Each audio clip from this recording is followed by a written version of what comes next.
بسم اللہ الرحمن الرحیم رب اشرح لی صدری ویسر لی امری واحلل عقدۃ من لسانی یفقہوا قولی اللہم صلی علی محمد وعلی آل محمد کما صلیت علی ابراہیم وعلی آل ابراہیم انک حمید مجید اللہم بارک علی محمد وعلی آل محمد کما بارکت علی ابراہیم وعلی آل ابراہیم انک حمید مجید۔ بسم اللہ الرحمن الرحیم۔ سورہ بقرہ آیت نمبر 178 سے سیشن نمبر 17 کا آغاز آج ہو رہا ہے۔ اے ایمان والوں، اور ایمان کی 70 شاخیں اور 7، 8، 9، 10 تو ہم ذکر کر چکے ہیں، اور آج ہمارے سیف بھائی نے وہ 70 شاخیں جمع بھی کی ہیں، تو انڈائریکٹلی وہ جتنی بھی ہیں وہ ساری ہم نے قرآن پاک میں پڑھی ہوئی ہیں۔ وہ ہم ایک لیکچر ایک دن کریں گے، جس دن ہم یہ 70 کے اوپر لیکچر الگ کریں گے، ایمان کی 70 شاخوں پہ لیکچر الگ ہوگا۔ دیکھیں جی، ہم اسی کا ذکر کر رہے تھے، آج ہمارا دن ہی اس سے سٹارٹ ہوا ہے، ماشاءاللہ ایسی فریکوینسی سیٹ ہے۔ دیکھیں جی، اے ایمان والوں، جو لوگ جان بوجھ کر ناحق قتل کر دیے جائیں، ان کے بارے میں تم پر قصاص کا حکم فرض کر دیا گیا ہے۔ جان بوجھ کر ناحق قتل کر دیے جائیں،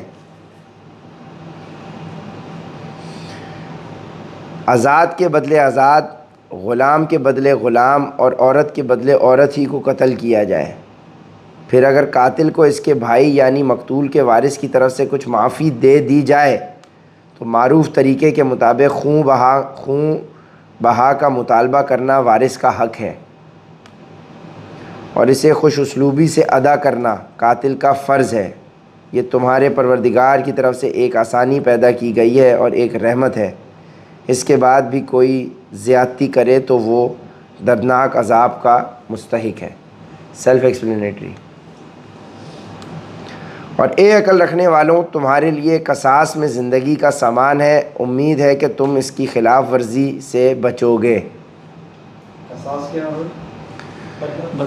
بدلے کے بدلہ قتل ہو گیا تو قتل کے بدلے قتل کیا جائے گا، ٹھیک ہے جی، جس نے قتل کیا ہے اس کو قتل کیا جائے۔ اب جیسے کہ کسی نے غلطی سے، اور جو غلطی سے ایکسیڈنٹ ہو جائے، غلطی سے گولی چل گئی، پتنگ بازی ہو رہی تھی اور مانجے سے کوئی کٹ گیا، ایکسیڈنٹ میں کوئی مارا گیا، تو پھر آپ اس کو دیت جو دیتے ہیں کہ خون بہا کا بدل ہرجانہ، تو یہ دیت دے کے، تو آج کل جس کو بلڈ منی کہتے ہیں، بلڈ منی، کہ بھائی غلطی سے قتل ہو گیا تو بلڈ منی دے کے معافی ہو جائے۔ لیکن اب یہ چکر یہ چل چکا ہے پاکستان میں کہ لوگ اپنی دشمنی نکالتے ہیں جان بوجھ کر۔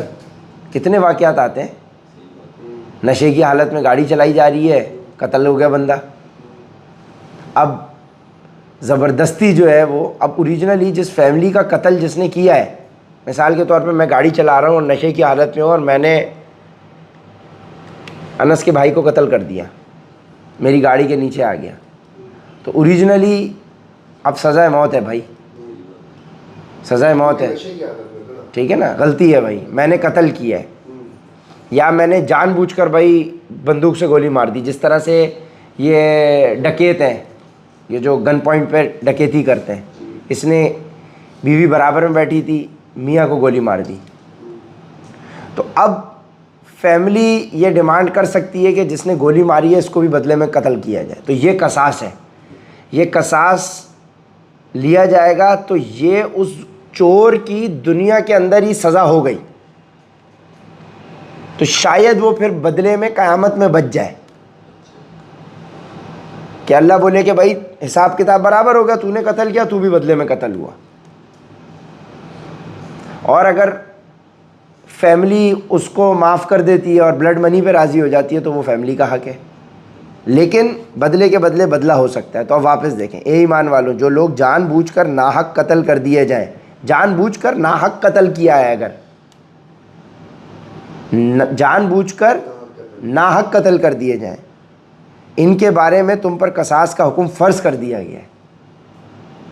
اب یہ چور ڈکیت نے جان بوجھ کر مارا ہے نا، قتل کیا ہے اس نے، غلطی سے نہیں ہوا، جان بوجھ کر کیا ہے۔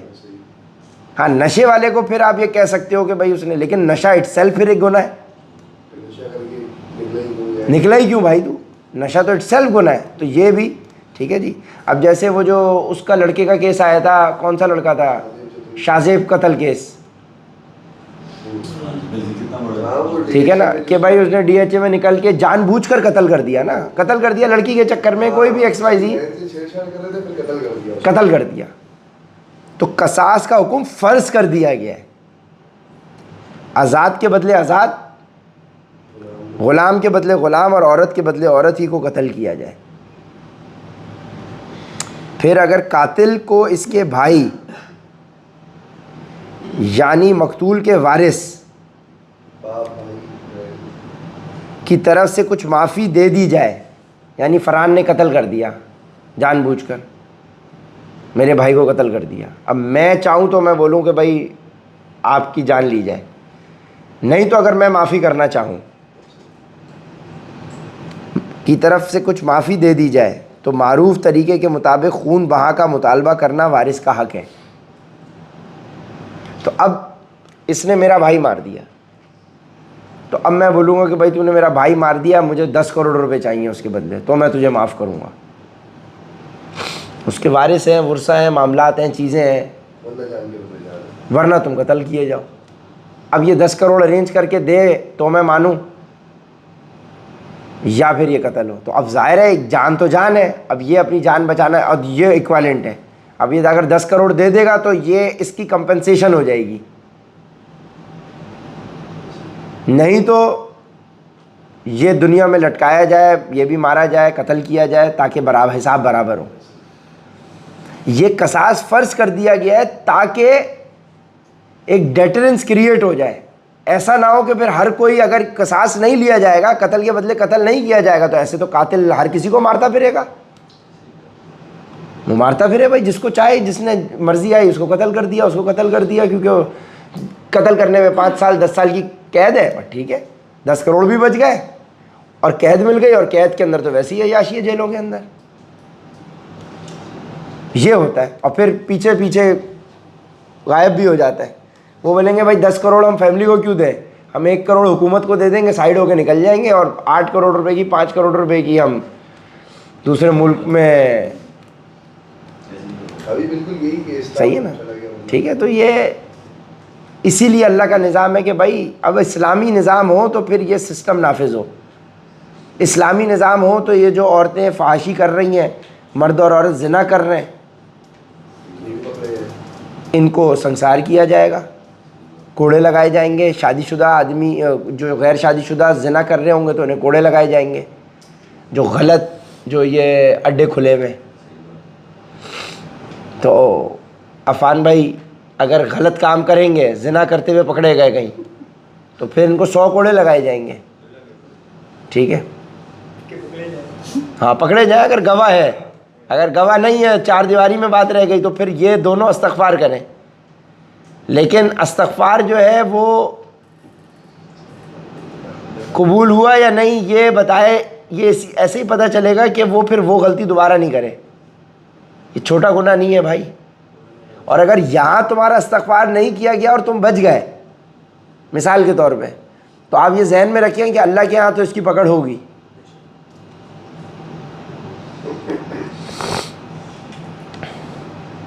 جانی مقتول کے وارث کی طرف سے کچھ معافی دے دی جائے تو معروف طریقے کے مطابق خون بہا کا مطالبہ کرنا وارث کا حق ہے، اور اسے خوش اسلوبی سے ادا کرنا قاتل کا فرض۔ یہ تمہارے پروردگار کی طرف سے ایک آسانی پیدا کی گئی ہے اور ایک رحمت ہے، اس کے بعد بھی کوئی زیادتی کرے تو وہ دردناک عذاب کا مستحق ہے۔ اور اے عقل رکھنے والوں، تمہارے لیے قصاص میں زندگی کا سامان ہے، امید ہے کہ تم اس کی خلاف ورزی سے بچو گے۔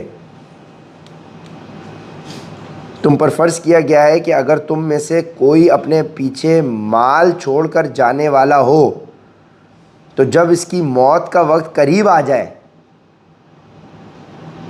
وہ اپنے والدین اور قریبی رشتہ داروں کے حق میں دستور کے مطابق وصیت کرے. والدین اور قریبی رشتہ داروں کے حق میں دستور کے مطابق وصیت کرے. کیونکہ بیوی اور بچوں کا ذکر نہیں ہے، والدین اور رشتہ داروں کے بارے میں وصیت کرے. کیوں؟ کیونکہ بیوی بچوں کو تو ملنا ہی ملنا ہے نا، جس کو آپ کہتے ہیں وراثت. یہ متقی لوگوں کے ذمے ایک لازمی حق ہے. یعنی کہ میرے پاس بھائی 50 کروڑ روپے ہیں، اب میری موت کا وقت قریب آ گیا، مجھے کینسر ہو گیا، مجھے پتہ ہے کہ موت کا وقت قریب ہے. یہ بھی ایک بڑی خوش نصیبی ہے کہ آپ کو پتہ ہے کہ آپ کا موت کا وقت آ گیا ہے. ناگہانی موت نہیں ہے کہ اچانک آ گئی. اب آپ بیمار ہیں، آپ کو پتہ ہے کہ now you are towards the end, battery phone کی ڈاؤن ہو رہی ہے، کسی بھی وقت ڈیڈ ہو جائے گی، 2% رہ گئی ہے، 3% رہ گئی ہے. تو آپ بیمار ہیں تو آپ پھر اپنے رشتہ داروں اور والدین کے حق میں، قریبی رشتہ داروں کے حق میں وصیت کر دیں اگر آپ چاہیں تو. یہ متقی لوگوں کے لیے ایک ذمے، ایک لازمی حق ہے. کریں تو ٹھیک ہے، نہیں ہے تو بھائی سارا پیسہ ان کی وراثت میں بڑھ جائے گا، بچوں میں اور بیوی میں بٹے گا. لیکن اتنا سرپلس ہے کہ بچوں کو بھی اس نے پراپرٹیاں دلائی ہوئی ہیں، پلاٹ دلائے ہوئے ہیں، پلاٹ نہیں پلاٹ، تو پھر اب اس کے پاس ایکسٹرا ہے تو وہ کچھ اپنی وصیت کر دے کہ بھائی اتنا، اور وہ آگے آ جاتا ہے کہ بھائی کتنا % وصیت کیا جا سکتا ہے، 100% نہیں ہوتا. پھر جو شخص اس وصیت کو سننے کے بعد اس میں کوئی تبدیلی کرے گا تو اس کا گناہ ان لوگوں پر ہوگا جو اس میں تبدیلی کریں گے. یقین رکھو کہ اللہ سب کچھ سنتا جانتا ہے. اب مثال کے طور پہ عمر بھائی مر رہے تھے، 4 لوگوں کے سامنے وصیت کر دی. یہ 4 لوگ تو رشتہ دار تھے، 4 کے سامنے وصیت کر دی. بچوں کے سامنے 4 بچے بیٹھے تھے، وصیت کر دی. اب بچوں نے بولا کہ دادا یہ وصیت اگر بتائی تو 50 کروڑ میں سے جو ہے 5 کروڑ روپے تو ادھر ڈسٹریبیوٹ ہو جائیں گے، 10 کروڑ تو وہاں ڈسٹریبیوٹ ہو گئے، تو یہ وصیت چھپاؤ تاکہ یہ 10 کروڑ بھی ہم آپس میں ڈسٹریبیوٹ کریں. اب وہ پرسنٹیج ہوتی ہے کہ 10 15 20% سے زیادہ آپ نہیں وصیت کر سکتے. ٹھیک ہے کہ اتنا آپ کر سکتے ہو، وہ آگے آ جائے گی. مثال کے طور پہ اگر وہ 20% ہے تو 20% 50 کروڑ کا 10 کروڑ روپے بن رہا ہے. اب میں نے 10 کروڑ وصیت کری، یہ میرے 3 بچے تھے، اور میں نے بولا کہ بھائی یہ میرا والد بیٹھا ہوا ہے، یہ میرے رشتہ دار ہیں، تو 5 کروڑ اس کو، 2.5 کروڑ میرا رشتہ دار عفان ہے، 2.5 کروڑ ناظم بھائی کے ہیں، 5 کروڑ آپ کے ہیں. یہ ایگزامپل ہے. ایسا نہ ہو کہ جب آپ لوگ یہ ویڈیو میں بھی لے جاؤ کہ عمر بھائی نے اپنی زندگی میں وصیت کر دی تھی، ہے ٹھیک ہے نا. تو ابھی اگر ان 3 میں 50 کروڑ بٹ رہا ہے، مثال کے طور پہ میری بیوی بھی مری ہوئی ہے، صرف یہی 3 بچے ہیں، تو تینوں میں بھائی 16.5 بٹ رہا ہے تقریباً. سمجھو کہ بھائی 60 کروڑ روپے، 20 کروڑ روپے تینوں میں بٹ رہا ہے. بھائی 20 کروڑ بٹ رہا ہے تینوں، اس کو تو گاڑی بھی مل جائے گی. صحیح ہے نا. ہاں سنو. اب 60 کروڑ میرے پاس ہے. اب سنو، 60 کروڑ میرے پاس ہے، یہ 3 میرے بیٹے ہیں، بس بیٹیاں نہیں ہیں، اور بیوی بھی نہیں ہے، بیوی بھی مر گئی، وہ حادثے میں ہلاک ہو گئی. تو اب 60 کروڑ وصیت، اس میں سے میں نے 20% وصیت کر دی. ٹھیک ہے نا. میں نے بولا کہ یار 12 کروڑ روپے جو ہے نا، 6 کروڑ 3 کروڑ 3 کروڑ 12 ہو گئے. اب پیچھے بچے 48 کروڑ ان 3 میں بٹ رہے تھے، تو سب کے حصے میں کتنے آ گئے؟ تقریباً 16 کروڑ روپے آ گئے. صحیح ہے. اب ان تینوں کے سامنے وصیت ہوئی تھی کہ یار بیٹا دادی کو بھی دے دینا 6 کروڑ، اور میرا ایک بھائی غریب ہے، دوسرا بھائی بھی غریب ہے، ان کو بھی 3 چاچے اور تائے کو 3 کروڑ دے دینا. ٹھیک ہے. اب یہ گواہ تھے، ان کے سامنے پیپر بھی سائن ہو گیا، وصیت بھی لکھ دی، چلو پیپر بھی ہے. اب میں ان کے سامنے فوت ہو رہا ہوں نا. اب میں فوت ہو گیا، انہوں نے بولا دادا یہ تو باپ ہمارا بڑھاپے میں سٹیا گیا تھا، ہے ہمارا حق یہ خواہ مخواہ ان کو دے گیا. یہ تو گالم گلوچ کرتے تھے، جھگڑے ہوئے تھے، لیکن خواہ مخواہ ان کو دے گیا. تو خواہ مخواہ ہم 17 کروڑ کیوں؟ یہ وصیت چھپاؤ، تینوں بھائی 20 کر لیں گے. باپ نے کوئی وصیت نہیں کی، کوئی رشتہ داروں کو نہیں دیا. تو اب اس کے لیے کیا، پھر جو شخص اس وصیت کو سننے کے بعد اس میں کوئی تبدیلی کرے تو اس کا گناہ ان لوگوں پر ہوگا جو اس میں تبدیلی کریں گے. یقین رکھو کہ اللہ سب کچھ سنتا ہے، سب کچھ جانتا ہے. تبدیلی کر دی یا چھپا لی، یا انہوں نے بولا کہ بھائی وہ 6 کروڑ 3 نہیں تھا، وہ 60 لاکھ تھا، ایک صفر غائب کر دیا. 60 ملین کو 6 ملین کر دیا، وائٹوں سے مٹا دیا. یا وہ میں نے پین سے لکھا تھا انک والے، انہوں نے ریموور لا کے مٹا دیا، 6 ملین کر دیا. 6 ملین پہ 6 کروڑ کو 60 لاکھ بنا دیا، 3 کروڑ کو 30 لاکھ بنا دیا. اب یہ بیچارے 3 کروڑوں سے محروم ہو گئے، 30 لاکھ دے رہے ہیں. لیکن اتنی شرافت ہے، انہوں نے رد و بدل کی ہے تاکہ یہ بولیں کہ ہاں بھائی دیکھو کچھ دے کے گیا ہے. اگر یہ کچھ بھی نہیں دیتے تو وہ، کیونکہ میں نے ان کو بتایا کہ میں مروں گا کچھ نہ کچھ وصیت کر جاؤں گا، تو یہ بھی آسرے میں تو دعا کر رہے تھے اللہ ان کے لیے آسانی کا معاملہ کر. یہ جو آسانی کی دعا ہوتی ہے وہ کیوں ہوتی ہے؟ وہ ہوتا ہے کہ یار ہم مرے. صحیح ہے. تو یہ بھی آسرے میں تھے کہ یار بڈھا مرے تو یار ہمارے معاملات سیدھے ہوں. صحیح ہے نا. یہ ہے. تو انہوں نے بھی بولا کہ یار یہ تو اس قسم کے خبیث ہمارے رشتہ دار ہیں، تو 60 ملین کو 6 ملین بنا کے آگے چلا دیا. تو رد و بدل اگر کرو گے تو اللہ سنتا اور جانتا ہے، ذہن میں رکھنا. ٹھیک ہے بھائی طاہر، گاڑی تمہاری 17 کروڑ میں بھی آ جائے گی. صحیح ہے. ہاں اگر کسی شخص کو یہ اندیشہ ہو کہ کوئی وصیت کرنے والا بے جا طرفداری یا گناہ کا ارتکاب کر رہا ہے اور وہ متعلقہ آدمیوں کے درمیان صلح کرا دے تو اس پر کوئی گناہ نہیں، بے شک اللہ تعالیٰ بہت بخشنے والا بڑا مہربان ہے. اب وصیت کرنے والا بے جا طرفداری یا گناہ کا ارتکاب کر رہا ہے. اب مثال کے طور پہ میں نے وصیت ایسی کر دی کہ 60 کروڑ میں سے میں نے 15 کروڑ ان کو دے دیے اور رشتہ داروں اور یتیموں اور مسکینوں میں بانٹ دیے، اور اولاد کا حق تھا، بیوی کا حق تھا، ان کو میں نے کچھ نہیں دیا کیونکہ میں ان سے جو ہے نالا تھا. تو یہ میں نے غلطی کی ہے نا. تو اب اگر رشتہ دار یہ دیکھ رہے ہیں اور بچے یہ دیکھ رہے ہیں تو پھر اس چیز کو اگر گناہ کا ارتکاب کیا ہے تو یہ بھی آتا ہے کہ والد یعنی ماں باپ اگر اپنی اولاد کو ایک کو زیادہ دے کر جائیں ڈیلیبریٹلی اور دوسرے کو کم دے کر جائیں، یہ بھی گناہ ہے جو ماں باپ کے سر آئے گا. ماں باپ کو برابری کرنی ہے. ایسا نہیں کر سکتے والدین کہ ایک باپ نے ایک بیٹے کو 5 کروڑ دے دیا کیونکہ اس سے راضی تھا، اس کو 2.5 دیا، اس کو 2.5 دیا.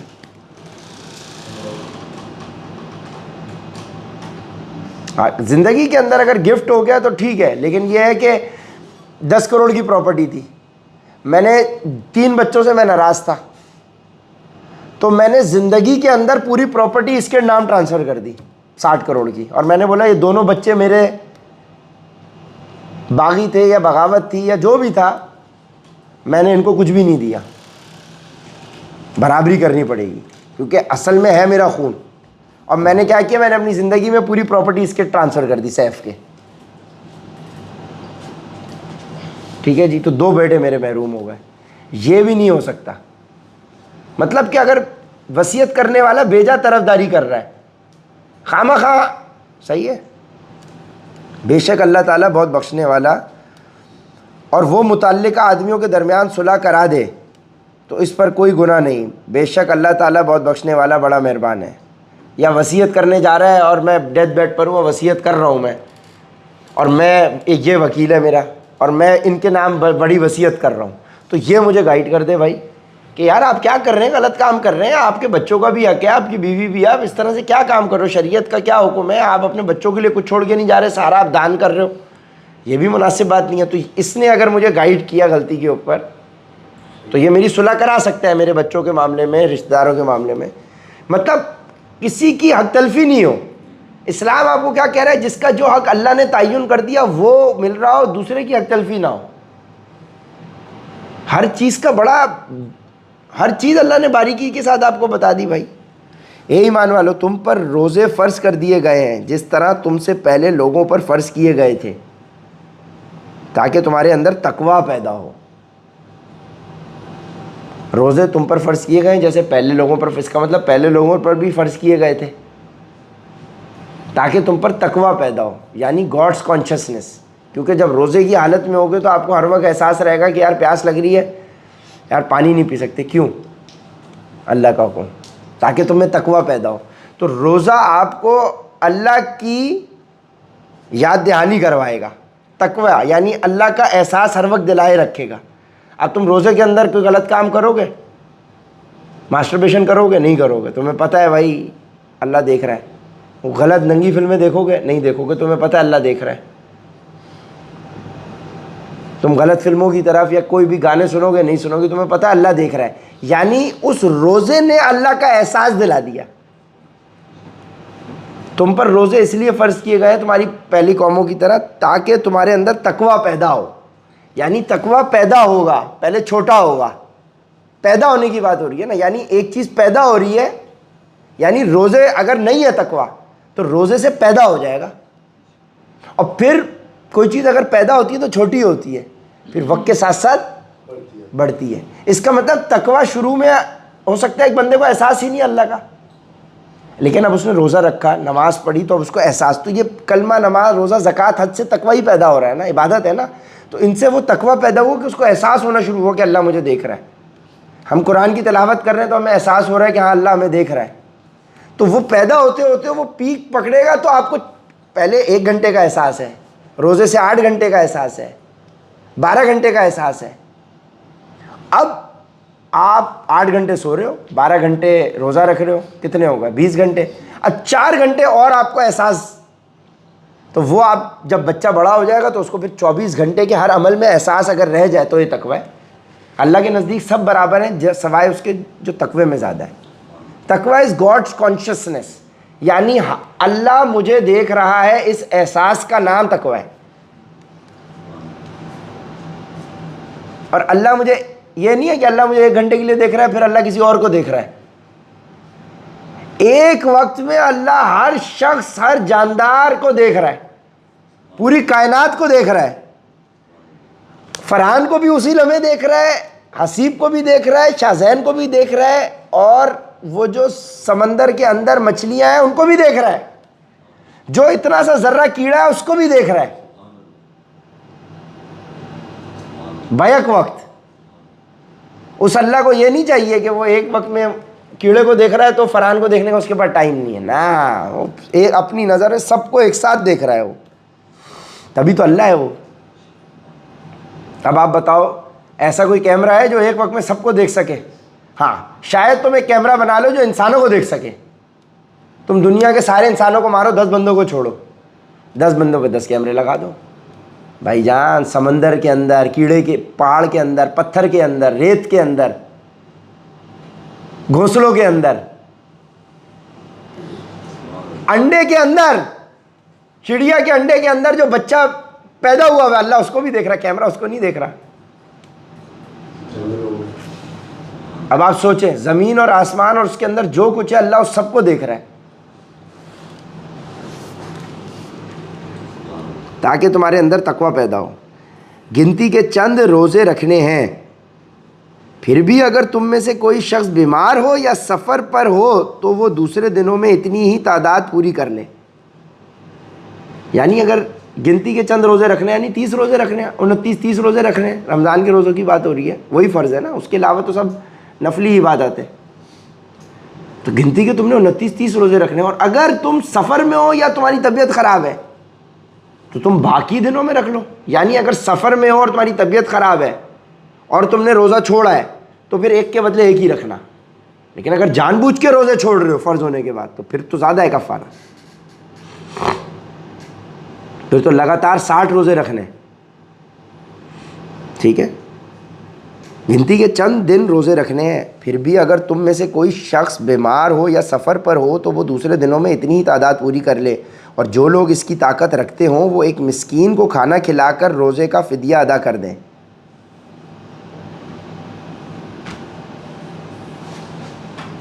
اس کے علاوہ اگر کوئی شخص اپنی خوشی سے کوئی نیکی کرے تو یہ اس کے حق میں بہتر ہے، اور اگر تم کو سمجھ ہو تو روزے رکھنے میں تمہارے لیے زیادہ بہتری ہے۔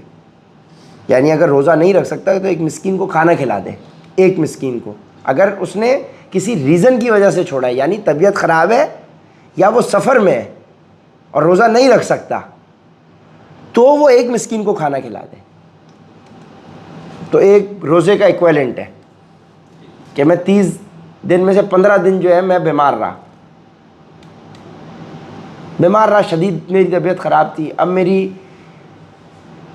رمضان ختم ہو گیا، میری طبیعت ٹھیک ہو گئی ہے، تو 15 روزے میں نے رکھنے، جان بوجھ کے نہیں چھوڑے تھے، میرے کو ڈینگی ہو گیا تھا 15 دن کے لیے، ٹائیفائڈ ہو گیا، ڈینگی ہو گیا، ملیریا ہو گیا، چکن پاکس ہو گئے، کچھ بھی ہو گیا، 15 دن کے میں نے روزے نہیں رکھے، تو اب میں 15 روزے رکھوں گا نارمل، ایک کے بدلے ایک روزہ رکھوں گا، تو ایک کمپنسیشن ہو جائے گی۔ اب اگر میں 15 روزے نہیں رکھنا چاہ رہا یا میری ہمت نہیں ہو رہی تو میں 15 مسکینوں کو کھانا کھلاؤں گا، ایکویلنٹ ہو جائے گا۔ لیکن اللہ کہہ رہا ہے کہ اگر تم کو سمجھ ہو تو روزے رکھنے میں ہی تمہارے لیے زیادہ بہتری ہے، یعنی کھانا کھلا سکتا ہوں میں، اب کھانا مسکین کیا کھائے گا، 500-1000 روپے کا کھا لے گا، چلو بھائی 15 روزے چھوڑے، 15,000 روپے کام پورا۔ تو اللہ کہہ رہا ہے روزے رکھنے میں ہی تمہارے لیے زیادہ بہتری ہے۔ رمضان کا مہینہ وہ ہے جس میں قرآن نازل کیا گیا، جو لوگوں کے لیے سراپا ہدایت ہے۔ رمضان کا مہینہ وہ ہے جس میں قرآن نازل کیا گیا، یعنی قرآن رمضان کے مہینے میں نازل ہوا ہے۔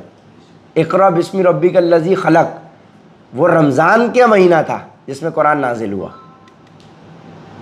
جو لوگوں کے لیے سراپا ہدایت ہے، یہ پیچھے پڑھ چکے ہیں، ہدایت ہے بھائی قرآن پاک، اور ایسی روشن نشانیوں کا حامل ہے جو صحیح راستہ دکھاتی اور حق و باطل کے درمیان دو ٹوک فیصلہ کر دیتی ہے، حق اور باطل میں فرق کر دے گی۔ یعنی اگر حق اور باطل تم قرآن پر پیش کرو تو قرآن بہترین جج ہے، وہ تمہیں بتا دے گا کہ حق پر کون ہے، باطل کون ہے۔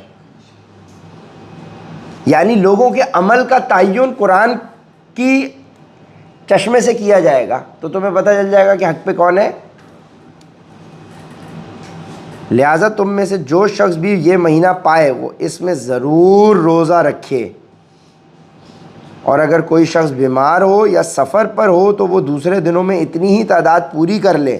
اللہ تمہارے ساتھ آسانی کا معاملہ کرنا چاہتا ہے اور تمہارے لیے مشکل پیدا کرنا نہیں چاہتا، تاکہ تم روزوں کی گنتی پوری کر لو، اور اللہ نے تمہیں جو راہ دکھائی اس پر اللہ کی تکبیر کہو، اور تاکہ تم شکر گزار بنو۔ اب روزہ رکھنے کا حکم آ رہا ہے اور اس کے بعد آ رہا ہے کہ تم شکر گزار بنو، یعنی میں پین لے رہا ہوں نا، روزہ میں پین لے رہا ہوں، اور اس کے بعد اللہ کہہ رہا ہے کہ تاکہ تم شکر گزار بنو۔ اس کا مطلب مجھے روزے سے کچھ ایسا فائدہ ہو رہا ہے کہ اس پہ مجھے شکر ادا کرنے کو اللہ کہہ رہا ہے۔ آج سائنس نے پروف کر دیا کہ روزے کی حالت میں آٹوفیجی کک ہوتی ہے باڈی کے اندر، یعنی باڈی اپنے نیگیٹو سیلز کو کھاتی ہے، یعنی میری صحت میں بہتری آ رہی ہے، یعنی روزہ اٹسیلف میری صحت کے لیے بہتری بن رہا ہے۔ تو اللہ کیا کہہ رہا ہے، تاکہ تم روزوں کی گنتی پوری کر لو، اور اللہ نے تمہیں جو راہ دکھائی اس پر اللہ کی تکبیر کہو، اور تاکہ تم شکر گزار بنو۔ ورنہ لاجک نہیں سمجھ میں آتی تھی یار کہ روزہ رکھ کے روزہ رکھوا رہا ہے اللہ، اوپر سے میں پین لے رہا ہوں اور مجھے ہی کہہ رہا ہے کہ شکر گزار بنو۔ شکر تو چلو اس پہ سمجھ میں آتا ہے نا کہ جو مجھے بینیفٹ ہو رہا ہو، یعنی روزے سے تمہیں بینیفٹ ہوگا، روزے سے تمہیں بینیفٹ ہوگا۔ باڈی اپنے اندر جو کینسرس سیلز پیدا ہو رہے ہوں گے وہ پیر اور جمعرات میں لپٹا دے گی۔ اگر تم ہفتے میں 2 روزے رکھ رہے ہو، یعنی ہفتے کے 7 دن میں سے 2 روزے تمہارے 5 دن کے جراثیموں کو کھا لیں گے۔ یہ سنت عمل ہے نا بھائی، تو آپ دیکھیں جی۔ السلام علیکم۔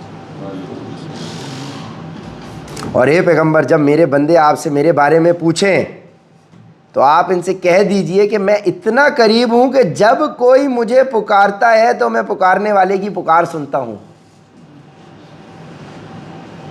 لہٰذا وہ بھی میری بات دل سے قبول کریں اور مجھ پر ایمان لائیں تاکہ وہ راہ راست پر آ جائیں. 186 آیت نمبر 186 186 286 آیات پر مشتمل ہے سورہ بقرہ اور یہ ہم 186 پر ہیں، یعنی 100 پہلے. اور اے پیغمبر جب میرے بندے آپ سے میرے بارے میں پوچھیں تو آپ ان سے کہہ دیجئے کہ میں اتنا قریب ہوں کہ جب کوئی مجھے پکارتا ہے تو میں پکارنے والے کی پکار سنتا ہوں. جب میرے بندے مجھے پکاریں یا آپ سے پوچھیں کہ میں کہاں ہوں، یہی ہوگا نا کہ اللہ تیری مدد کب آئے گی، اللہ میں اتنی محنت کر رہا ہوں، میں سیلز پہ بیٹھا ہوا ہوں، کہاں ہے تو، تیری نظر ہی نہیں آ رہی، تو کہاں ہے، اوپر بیٹھا ہوا ہے میرے ساتھ نہیں ہے. تو جب آپ اپنے تو میرے بندے جب پوچھیں کہ میں کہاں ہوں تو بتاؤ میں اتنا قریب ہوں کہ وہ مجھے پکارتے ہیں تو میں ان کی پکار سنتا ہوں. اس کا مطلب اگر میں منہ سے پکار رہا ہوں تو میں امیجن کر سکتا ہوں کہ اللہ میرے اتنے قریب ہے جتنا سیف میرے قریب ہے، ٹھیک ہے. اگر میں منہ سے پکار رہا ہوں یا سیف، تو دیکھو میری آواز اس کو آ رہی ہے نا، ہاں سیف، کم سے کم یہ ہے کہ بھائی ایک بندہ میری آواز سن رہا ہے، یعنی اتنا قریب ہوگا. میں فرحان کہہ رہا ہوں تو مطلب اتنا قریب ہو سکتا ہے، اتنا قریب ہو سکتا ہے میکسیمم. دیکھو آواز کر رہا ہوں تو اتنا. اور اگر میں دل ہی دل میں پکار رہا ہوں یعنی تمہیں آواز نہیں آ رہی تو اس کا مطلب اور بھی زیادہ قریب ہو گیا. یعنی کہ میں اگر دل میں پکار رہا ہوں تو وہ میری پکار سن رہا ہے، تو دل میں پکار کون سن سکتا ہے؟ جو دل میں موجود ہو، یعنی اتنا قریب ہو. واہ واہ واہ واہ، ایمان تازہ ہو جاتا ہے. دیکھو، اور یہ سب کے لیے، یہ ایسا نہیں ہے کہ اگر اللہ میرے ساتھ بیٹھا ہوا ہے تو سیف کے ساتھ نہیں ہے، یہ ہم نے پیچھے ڈسکس کر لیا. یہ انسان ہے کہ انسان کو لگتا ہے کہ وہ ایک وقت میں ایک جگہ ہو سکتا ہے، تبھی تو میں انسان ہوں اور اللہ اللہ ہے. یہی تو فرق ہے، کیونکہ ہم انسان ہیں، ہم ایک وقت میں ایک جگہ ہو سکتے ہیں تو ہمیں لگتا ہے کہ ہر چیز ایک وقت میں ایک ہی جگہ ہو سکتی ہے. وہی تو ہے علی کل شیء.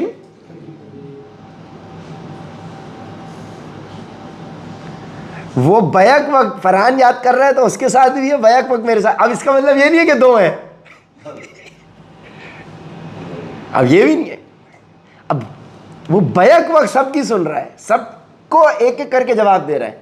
یہی تو مسئلہ ہے نا. ہم اسی لیے تو قل هو اللہ احد اللہ الصمد لم یلد ولم یولد ولم یکن لہ کفوا احد. اللہ کو ہم اپنے جیسا سمجھ ہی نہیں سکتے نا، ہم اپنے سے کمپیئر ہی نہیں کر سکتے. اللہ کی کوئی مثال دے ہی نہیں سکتے. اللہ اللہ ہے، اللہ کی کوئی مثال نہیں ہے کہ جیسے آپ بول دو کہ یار دیکھو ایک وقت میں کیمرہ تمہیں بھی دیکھ رہا ہے، تمہیں بھی دیکھ رہا ہے، تمہیں بھی دیکھ رہا ہے، تو اللہ کیمرے کی مانند ہے. ہاں تو کیمرہ ادھر ہوگا تو پھر ادھر دیکھ سکتا ہے؟ نہیں بھائی، ایک وقت میں سب کو دیکھ رہا ہے، سب کے ساتھ موجود ہے. اور اے پیغمبر جب میرے بندے آپ سے میرے بارے میں پوچھیں تو آپ ان سے کہہ دیجئے کہ میں اتنا قریب ہوں کہ جب کوئی مجھے پکارتا ہے تو میں پکارنے والے کی پکار سنتا ہوں. لہٰذا وہ بھی میری بات دل سے قبول کریں. لہٰذا وہ بھی میری بات دل سے قبول کریں اور مجھ پر ایمان لائیں تاکہ وہ راہ راست پر آ جائیں. یعنی لہٰذا وہ میری بھی بات دل سے قبول کریں. اچھا، پہلے اللہ کہہ رہا ہے میں سنتا ہوں، پھر اللہ کہہ رہا ہے کہ وہ میری بھی بات سنیں، میری بھی بات دل سے قبول کریں، میری بھی بات دل سے مانیں اور مجھ پر ایمان لائیں. مجھ پر ایمان لائیں. وہی والی بات جو کل ہم نے کتاب الایمان میں کل پڑھی ہے کہ اللہ پر ایمان جس نے کہہ دیا لا الہ الا اللہ محمد الرسول اللہ، وہ جنت میں جائے گا.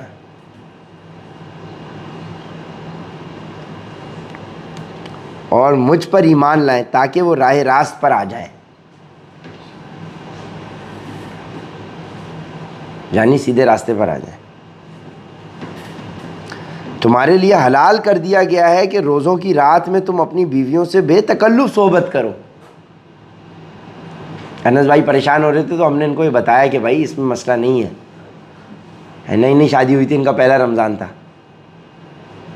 دیکھو تو ایسے معصوم لوگ بھی ہوتے ہیں نا، تو ان کے لیے اللہ نے کتنا کلیئر کر کے بتا دیا. ان کو یہ لگ رہا تھا کہ روزوں کے اندر شاید صحبت سے بھی، تو ہاں روزے کی حالت میں نہیں کر سکتے، یہ بھی بتایا ہے. تمہارے لیے حلال کر دیا گیا ہے کہ روزوں کی رات میں اب تم اپنی بیویوں سے بے تکلف صحبت کرو، یعنی غروب آفتاب کے بعد سے لے کے سحری کا سائرن بجنے تک کے درمیان میں تم اپنی بیویوں سے بے تکلف صحبت کرو. تم اپنی بیویوں سے، جس کی بیوی ہے وہ بیوی سے بے تکلف صحبت کرے. کتنا اچھا لفظ ہے صحبت. ازدواجی تعلق نہیں بولنا اب ہم نے کلائنٹس کو، صحبت. ہاں نہیں، صحبت سمجھ میں آ جائے گا، اچھا لفظ ہے یہ، صحبت صحیح ہے. صحبت پھر صحیح ہے ناظم بھائی، صحبت ڈیسنٹ لفظ ہے نا. وہ تمہارے لیے لباس ہے اور تم ان کے لیے لباس ہو. واہ. اب اس سے کیا پتہ چلا کہ لباس کا آپس میں ایک دوسرے سے پردہ نہیں ہوتا، جسم کا اور لباس کا پردہ نہیں ہوتا. ڈیٹیل میں نہیں جا رہا، ادھر اس جگہ پہ آپ سب لوگ مفسر ہو، تفسیر کر سکتے ہو ان باتوں کی. ادھر تو آپ سب بہت گہرے انالسٹ ہو ان والے معاملات میں. وہ تمہارے لیے لباس ہے اور تم ان کے لیے لباس ہو. اللہ کو علم تھا کہ تم اپنے آپ سے خیانت کر رہے تھے. اللہ کو علم تھا کہ تم اپنے آپ سے خیانت کر رہے تھے، پھر اس نے تم پر عنایت کی اور تمہاری غلطی معاف فرما دی. چنانچہ اب تم ان سے صحبت کر لیا کرو. تم اپنے سے خیانت کر رہے تھے، مطلب کہ تم تعلق نہیں قائم کر رہے تھے اس ڈر سے، اس خوف سے کہ روزے کی رمضان میں شاید یہ بھی منع ہو. تو اللہ کے نبی کے اوپر نازل ہو رہا ہے، تو اللہ کے نبی نے پروبیبلی، اللہ پاک کبھی بیشی معاف فرمائے، اس سے تو یہی سمجھ میں آ رہا ہے کہ اللہ کے نبی شاید، اللہ کو علم تھا کہ تم اپنے آپ سے خیانت کر رہے تھے، یعنی صحبت نہیں کر رہے تھے. پھر اس نے تم پر عنایت کی اور تمہاری غلطی معاف فرما دی. چنانچہ اب تم ان سے صحبت کر لیا کرو، یعنی ان انٹینشنلی. تو پھر اللہ نے اس بات کو کلیئر کر دیا اور تمہاری غلطی معاف فرما دی. چنانچہ اب تم ان سے صحبت کر لیا کرو اور جو کچھ اللہ نے تمہارے لیے لکھ رکھا ہے اسے طلب کرو. اور اس وقت تک کھاؤ پیو جب تک صبح کی سفید دھاری سیاہ دھاری سے ممتاز ہو کر تم پر واضح نہ ہو جائے. صبح کی سفید دھاری سیاہ دھاری سے ممتاز ہو کر تم پر واضح نہ ہو جائے، یعنی جو سورج نکلنا شروع ہوتا ہے نا، کہ معلوم ہو جائے کہ اب سورج نکل آیا، تب تک کھاؤ. اس کے بعد رات آنے تک روزے پورے کرو اور ان اپنی بیویوں سے اس حالت میں مباشرت نہ کرو جب تم مسجدوں میں اعتکاف میں بیٹھے ہو. یعنی اب جب اعتکاف میں بیٹھ گئے تو پھر تو رات میں بھی نہیں کر سکتے. آ گیا؟